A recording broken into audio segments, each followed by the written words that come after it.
Hello, എന്തൊക്കെയുണ്ട്? എല്ലാവരുടെയും ഊണ് കഴിഞ്ഞിട്ടുള്ള ഉറക്കമൊക്കെ നിന്നോ? എനിക്കിന്ന് കാമായിട്ടുള്ളൊരു ദിവസമാണ്. രാവിലെ കുറച്ച് വീഡിയോ പ്ലാൻ ചെയ്യാനും സ്ക്രിപ്റ്റ് ചെയ്യാനൊക്കെ ഉള്ളൊരു മൂഡായിരുന്നു. അപ്പം അതൊക്കെ ചെയ്യായിരുന്നു. ഇന്നൊരു ആഫ്റ്റർനൂൺ വ്ളോഗാണ് കേട്ടോ ഉദ്ദേശിക്കുന്നത്.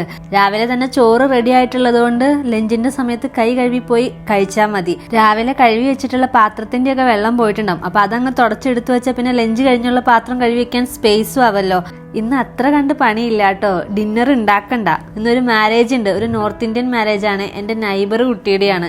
അപ്പം അതിനൊന്ന് പോകണം. ഞാനും ആദ്യമായിട്ടൊരു നോർത്ത് ഇന്ത്യൻ മാരേജ് നേരിട്ട് കാണാൻ പോവുകയാണ്. ഇങ്ങനെ പുറമെ നിന്ന് കണ്ടിട്ടുണ്ടെങ്കിലും നമ്മുടെ ഒരാളുടെ ആയിട്ട് പോകുന്നത് ആദ്യമായിട്ടാണ് കേട്ടോ. അപ്പം രാത്രിയാണ് ഇവിടെ കല്യാണം. അപ്പം എങ്ങനെയാണെന്നൊന്നും എനിക്കും കറക്റ്റ് അറിയില്ല. വരാൻ എന്തായാലും ലേറ്റ് ആവുമെന്ന് എനിക്ക് അറിയായിരുന്നു.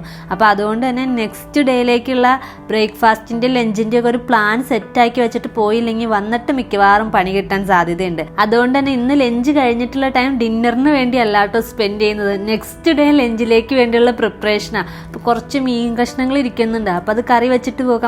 പിന്നെ തണുപ്പായതുകൊണ്ട് ഇപ്പോൾ വളരെ ഉപകാരമാണ് കേട്ടോ. എന്ത് വെച്ചാലും ചീത്തയൊന്നും ആവില്ല. നമുക്ക് പുറത്ത് തന്നെ വയ്ക്കാം. പതിവ് പോലെ തന്നെ ഊണ് കഴിഞ്ഞിട്ട് വിരിച്ചിടാനുള്ള ഡ്രസ്സും റെഡിയായി കിടക്കുന്നുണ്ട്. മീൻ വേകുന്ന നേരം കൊണ്ട് ഡ്രസ്സും വിരിച്ചിട്ടിട്ട് വരാലോ.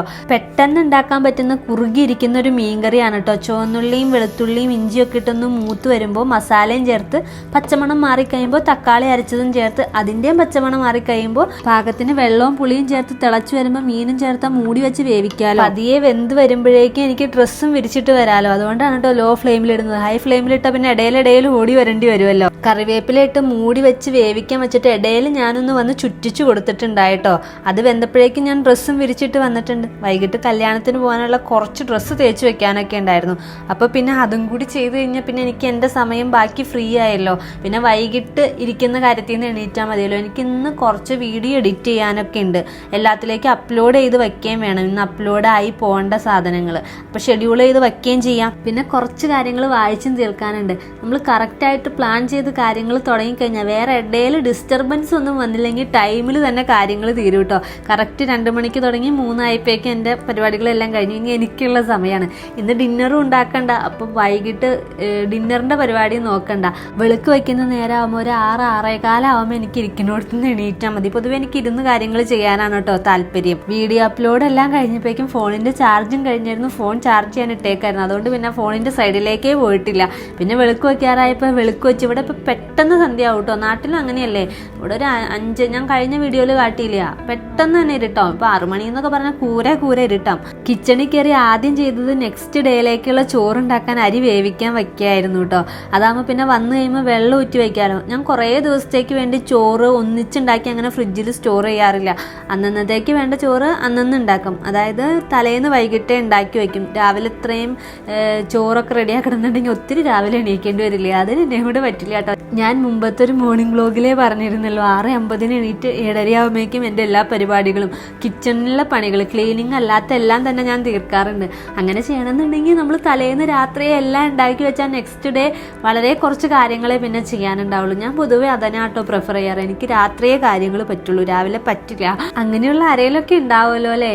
ഞാൻ ഇത്രയും കാര്യങ്ങൾ രാവിലെ ചെയ്യണമല്ലോ എന്ന് ഓർത്ത് കിടന്നു കഴിഞ്ഞാൽ തന്നെ എൻ്റെ രാത്രി ഉറക്കം പോകും. അപ്പോൾ സമാധാനമായിട്ട് എല്ലാം ചെയ്ത് കഴിഞ്ഞാൽ നന്നായിട്ട് കിടന്നുറങ്ങി രാവിലെ സമാധാനമായിട്ട് എണീക്കാലോ. വൈകിട്ട് ചായ കുടിച്ചിട്ട് നേരെ കല്യാണത്തിന് പോകാമെന്നായിരുന്നു എൻ്റെ നൈബേഴ്സൊക്കെ പറഞ്ഞിരുന്നത്. അപ്പോൾ അതനുസരിച്ച് ഞാൻ ചായ ഉണ്ടാക്കി പിന്നെ ഞാൻ റെഡി ആവുക ചെയ്തത്. കാര്യം മാരേജിൻ്റെ കാർഡ് തന്നെങ്കിലും അതിൽ അവർ ടൈം ഒന്നും കൊടുത്തിട്ടില്ല.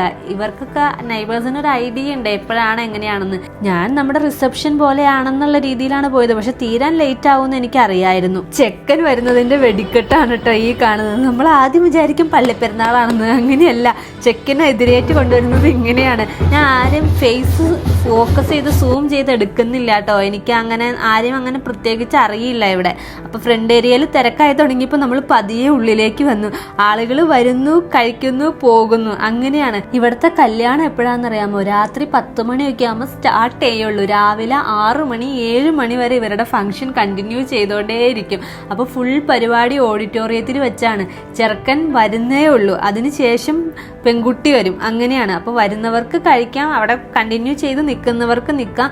കസിൻസും അത്രയും അടുത്ത റിലേറ്റീവ്സ് ഒക്കെ തന്നെ കല്യാണത്തിന് ഉണ്ടാവുള്ളൂ. പ്രത്യേകിച്ചും വർക്കിംഗ് ഡേയ്സിലാവുമ്പോൾ അല്ലാതെ എല്ലാവർക്കും നിൽക്കാനും പറ്റില്ലല്ലോ. ഇവിടെ പിന്നെ പൊതുവെ നവംബർ തുടങ്ങി ഇനി ഫെബ്രുവരി വരെ കല്യാണമായിരിക്കും. അപ്പോൾ വീക്കെൻഡിൽ ഒരു ഓഡിറ്റോറിയം കിട്ടാന്ന് പറഞ്ഞാൽ അത്ര പോസിബിളായ കാര്യമല്ല.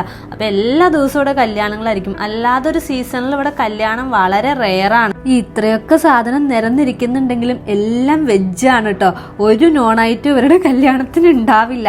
നമ്മുടെ റിസപ്ഷന് നമ്മുടെ ഫുഡ് പോലെ ഇവരുടെ പരിപാടിക്ക് ഇവരുടെ ഫുഡുകൾ കുറേ ലൈവായിട്ട് ഉണ്ടാക്കുന്നുണ്ടായിരുന്നു. പാവ് ബജി, റൊട്ടി.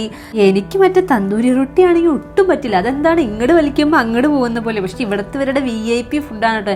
എനിക്ക് തോന്നുന്നു നമ്മുടെ പൊറോട്ടയൊക്കെ പോലെയാണെന്ന് തോന്നുന്നു. നമ്മൾ ഏകദേശം ഫുഡ് കഴിച്ച് കഴിയാറായപ്പോഴാണ് ഫ്രണ്ടിൽ നിന്ന് എതിരേറ്റ് വന്ന ചെക്കൻ സ്റ്റേജിന്റെ അങ്ങോട്ട് എത്തിയത്. സമയം ഏകദേശം 10:30 പെൺകുട്ടി സ്റ്റേജിലേക്ക് എത്തിയിട്ടില്ല. ഇനി അവൾ അവിടെ നിന്ന് എതിരേറ്റ് വന്നിട്ട് വേണം. ഇനി നിന്നാ പണി പാളൂന്ന് മനസ്സിലായതുകൊണ്ട് അവളെ വിഷ് ചെയ്തിട്ട് നമ്മൾ പതിയെ അങ്ങ് ഇറങ്ങിയിട്ട്. എന്തായാലും ഒരു വെറൈറ്റി മാരേജ് എക്സ്പീരിയൻസ് ആയിരുന്നു. നിങ്ങൾക്ക് ഇങ്ങനത്തെ എക്സ്പീരിയൻസ് ഉണ്ടെങ്കിൽ കമന്റിൽ ഷെയർ ചെയ്യണേ. അപ്പോൾ ബൈ, വേറെ വീഡിയോയുമായി വീണ്ടും കാണാം.